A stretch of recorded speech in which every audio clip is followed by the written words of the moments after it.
மரணத்தை எண்ணிக் கலங்கிடும் விஜய மரணத்தின் தன்மை சொல்வேன்.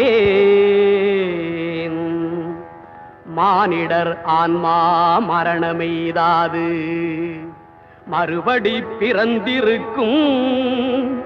மேனியை கொல்வாய் மேனியை கொல்வாய் வீரத்தில் அதுவும் ஒன்று.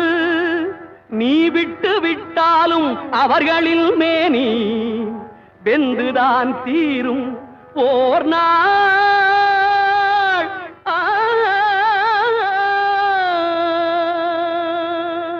என்னை அறிந்தாய் எல்லா உயிரும் எனதென்றும் அறிந்து கொண்டாய். கண்ணன் மனது கல் மனதென்றோ